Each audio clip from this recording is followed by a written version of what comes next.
पर्सी एक छोटा पेंगुइन था। उसके फ्लफी व्हाइट चीक्स और एक छोटा सा ब्लैक बीक था। पर्सी बहुत सारे पेंगुइन्स के साथ एक आइस और स्नो की लैंड में रहता था। सारे पेंगुइन्स को स्विम करना और डिव करना बहुत पसंद था। वो पानी में जूम करते और युमी फिश पकड़ते, लेकिन पर्सी पानी से बहुत डरता था। वो कभी स्विमिंग नहीं करता था। उसने तो कभी अपने पैर भी ओशन में नहीं डाले थे। सारे पेंगुइन्स उसे हंसाते और स्केर्डी पर्सी बुलाते। पर्सी बहुत उदास होता। वो सोचता, काश मैं भी दूसरों की तरह तैर पाता। एक दिन पर्सी अकेले बैठा वेव्स देख रहा था। उसने महसूस किया कि कोई उसके शोल्डर पर टैप कर रहा है। उसने पलट के देखा तो एक बड़ा फ्रेंडली सीगल था। हेलो, मेरा नाम सैम है। तुम्हारा? मैं पर्सी। पर्सी ने धीरे से बोला, अपने पैरों को देखते हुए। सैम ने पर्सी का उदास फेस देखा। पर्सी, तुम इतने उदास क्यों हो? उसने प्यार से पूछा। पर्सी ने हाँ भारी और सैम को अपने पानी के दार के बारे में बताया। उसने बताया कि वो कैसे दूसरे पेंगुइन्स की तरह स्विम नहीं कर सकता। सैम ने ध्यान से पर्सी की परेशानी सुनी। पर्सी ने सैम को बताया कि उसे स्विमिंग से कितना डर लगता है और कैसे उसने कभी पानी में इतना टाइम नहीं बिताया। पर्सी ने कहा, मुझे लगता है मैं कभी नहीं सीख पाऊंगा। जब वो खत्म हो गया तो सैम ने अपना सीना फुलाते हुए कहा, तुम्हें बस थोड़ा सा प्रैक्टिस चाहिए पर्सी। मैं तुम्हें कुछ सिंपल स्टेप्स सिखाऊंगा। फिकार नॉट पर्सी, मैं तुम्हें स्विमिंग सिखा सकता हूँ। It's easy. तुम्हें बस अपने विंग्स और पैरों का सही इस्तेमाल करना होगा। पर्सी को यकीन नहीं हुआ, लेकिन सैम इतना एक्साइटेड था कि उसने ट्राई करने का सोचा। पर्सी ने सोचा, अगर सैम इतना कॉन्फिडेंट है तो शायद मैं भी सीख सकता हूँ। वो पानी के किनारे पर गए। सैम ने पर्सी को पानी के किनारे पर खड़ा कर दिया और कहा, पहले तुम्हें पानी से दोस्ती करनी होगी। सैम ने पर्सी को दिखाया कि कैसे अपने विंग्स को फ्लैप करना है और पैरों को किक करना है। देखो पर्सी, पहले तुम्हें अपने विंग्स को इस तरह से हिलाना होगा, सैम ने कहा। पर्सी ने सैम को कॉपी करने की पूरी कोशिश की, लेकिन वो बस इधर उधर छप छपाता रहा। पर्सी ने अपने विंग्स को हिलाने की कोशिश की, लेकिन उसका बैलेंस बिगड़ गया। उसके मुंह में समुद्र का पानी चला गया और उसे खांसी आने लगी। पर्सी ने पानी को थूकते हुए कहा, ये तो बहुत मुश्किल है। ये तो इम्पॉसिबल है, मैं कभी नहीं सीख पाऊंगा। पर्सी चिल्लाया और वापस आइस की सेफ्टी में तैर कर गया। सैम ने पर्सी को देखा और सोचा, शायद मुझे और पेशेंस रखना होगा। पर्सी ने सोचा, शायद मैं एक दिन सीख जाऊंगा, लेकिन आज नहीं। सैम ने उड़कर पर्सी के ही पास जाकर उसकी पीठ पर हाथ फेरा। हिम्मत मत हारो। शायद स्विमिंग तुम्हारी चीज नहीं है, लेकिन मुझे यकीन है कि तुम किसी और चीज में माहिर होगे। पर्सी कन्विंस नहीं लग रहा था। तभी पर्सी का पेट गरजा। उसे भूख लगी थी। उसने आइस के पास मछलियों का एक झुंड फ्लोटे हुए देखा। बिना कुछ सोचे समझे पर्सी ने खुद को बर्फ पर फेंक दिया और मछली की तरफ सरक गया। सैम चिल्लाया इम्प्रेस्ड होकर।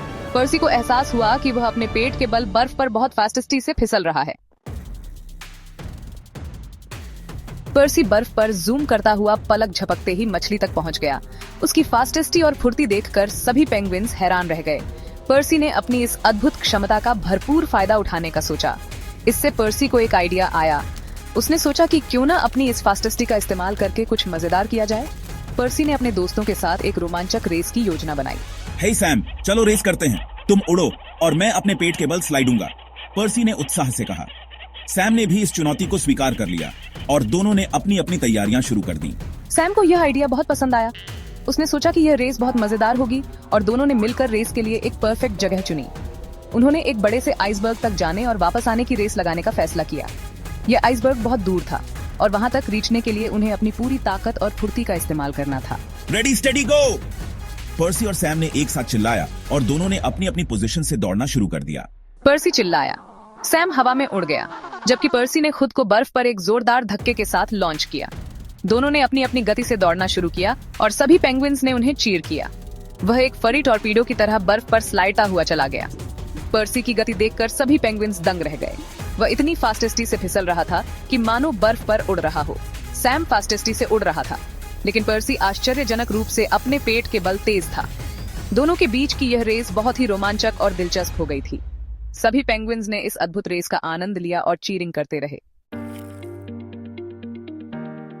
रेस काफी क्लोज थी। सैम हवा में गोते लगा रहा था, जबकि पर्सी अपने पेट के बल आराम से फिसल रहा था। दोनों के बीच की प्रतिस्पर्धा इतनी तीव्र थी कि हर कोई अपनी सांसें थामे देख रहा था। सैम की गति और पर्सी की तकनीक दोनों ही अद्वितीय थे।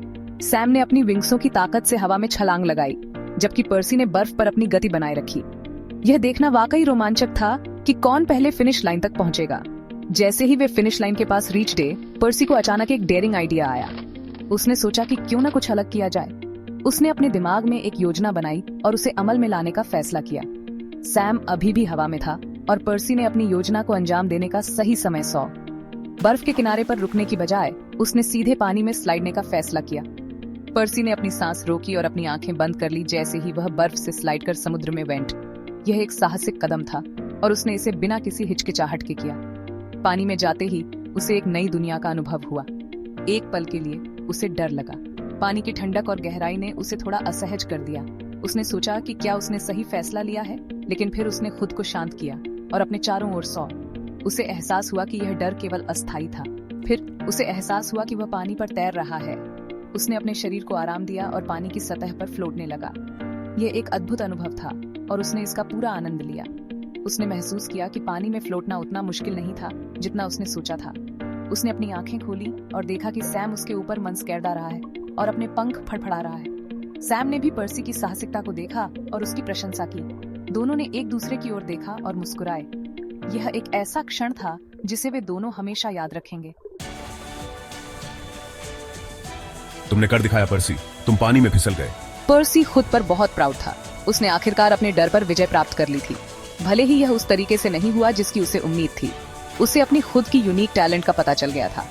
उस दिन से पर्सी द पेंगुइन को पूरे एंटार्क्टिका में सबसे तेज, सबसे कुशल पेट के बल स्लाइडने वाले के रूप में जाना जाता था और उसे सैम द सीगल के रूप में एक अच्छा दोस्त मिल गया था।